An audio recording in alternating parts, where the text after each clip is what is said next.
This is what Las Vegas is like for a 64-year-old retiree who wants to enjoy it without going into debt and without walking 10 miles a day.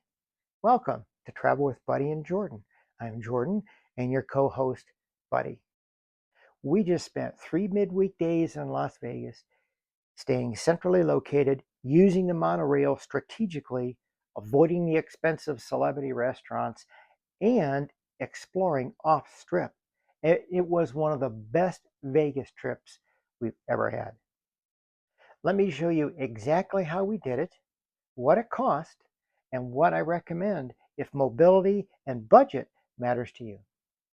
Vegas was born in the desert in the early 1900s, but it became what we know today after Nevada legalized gambling in 1931. Visionaries imagined an oasis of lights and entertainment rising from absolutely nothing, and that vision worked. What many people don't realize is this: Vegas can be amazing and exhausting at the same time. The Strip is a lot longer than it looks. What appears to be a 10-minute walk can turn into 30 or 40 minutes in desert heat. With an artificial hip, I knew I needed a strategy. I stayed at the Horseshoe, directly across from Caesar's Palace and connected to the monorail. If mobility matters to you, I strongly recommend staying on the east side of the Strip at a hotel connected to the monorail. It runs from MGM Grand in the south to Sahara in the north, with in-between stops at Horseshoe, Paris, Flamingo, Harrah's, The Link, and Westgate. From there, you can cross pedestrian bridges to reach the West Side resorts. Those pedestrian bridges are awesome. You can get anywhere in this Strip easily in that desert heat. Here's something people don't tell you clearly. The advertised rate might say $35 a night, but every Strip hotel adds a mandatory resort fee, about $50 to $60 per night plus tax. My average base rate was $37.50. My real nightly cost was closer to $94. The free experiences. I started at the Forum Shops at Caesars. The atrium alone is breathtaking. Marble, statues, painted ceilings, Roman grandeur. It felt more like a themed attraction than a mall. And the Atlantis animatronic show runs regularly and is surprisingly entertaining. The best part, you don't have to spend $1 to enjoy it. From there into Caesars Casino, again, grandeur. From Caesars, we went to Bellagio.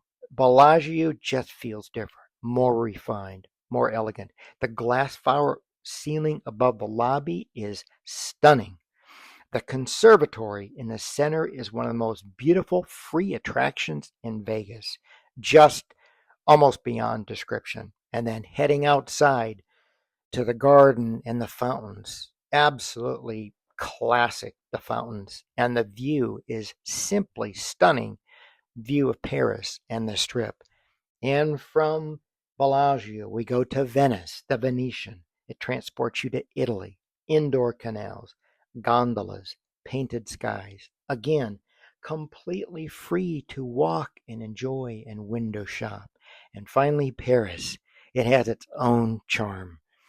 The Parisian layout, it's bustling and hustling, amazing. I timed the Eiffel Tower viewing deck for sunset using my Pilot app that shows me when sunset is. Talk about amazing views. Panorama 360 over Vegas. Absolutely must do. Two of my favorite stores are the Coca-Cola and M&M stores at the south end of the Strip, right across from New York, New York. I always go there and love the experience.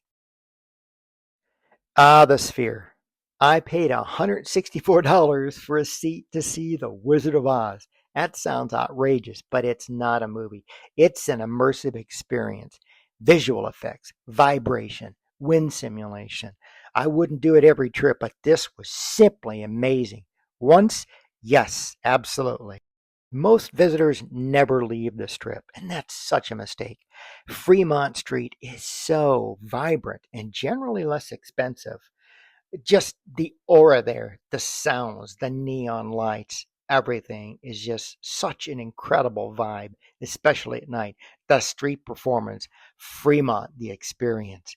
In Chinatown, That gave me an incredible breakfast at Baby Stacks for about 20 bucks. Full breakfast, coffee, and pancakes. Can't beat it. From there, I walked to Area 15. That showed me a side of Vegas I had never experienced before. This is simply amazing. There are so many attractions there. You can walk inside, but there's so many separate buildings and venues to go into. Just what an experience going to Area 15. Definitely recommend it, especially with the family. From there, the art district. Walking from there towards the strip, the street art, the murals, incredible. I loved it. A nice, slow, leisurely pace, just taking in all of the artwork. And from there, yes, I saw a couple of the wedding chapels that Las Vegas is famous for. Amazing. Food reality. I tested both ends of the spectrum. From a nice lunch at Panda Express for $19 to Caesars and the Celebrity Food Mall to have a cheeseburger at Bobby's Burgers from Bobby Flay. $15 for the cheeseburger, $10 for the shake. It was good, but that's not cheap. I had a nice dinner at Giordano's next to Horseshoe. Cheesy garlic bread, pizza, and a bourbon for 48 bucks. Actually, that was pretty reasonable and really good. Of course, my last dinner was at Mon Ami Gabi in Paris. This was amazing. What a view. I had lovely baguette, an incredible steak, glass of red wine, creme brulee, all for $91 without tip. What an experience. Of course, if you want to spend a lot of money, there are plenty of celebrity restaurants there that can easily exceed $200 a person. It's all what you're in the mood for and how much you want to spend. Martha Stewart's was quite expensive, as you can see from the menu. Yes, caviar for $200. One show I didn't attend this trip, but highly recommend is Blue Man Group at Luxor. Tickets are typically $50 to $60. It's energetic, creative, interactive, and uniquely Las Vegas. Amazing. For the value, it's one of the best shows on the strip. What made this trip successful was pacing. We rested midday. We used transportation strategically. We didn't try to conquer the strip in one march. We savored the experiences and moments. Las Vegas rewards energy, but it punishes overexertion. Know your limits. So yes, Las Vegas at 64 is absolutely doable with planning, with realistic expectations, and with a strategy. So if you're a retiree or someone who simply wants to enjoy Vegas without financial regret or physical exhaustion, we hope this helps you plan your own trip. If you found this helpful, you'll find more practical travel guidance here on our channel. And yes, Buddy and I will be back. See you next time.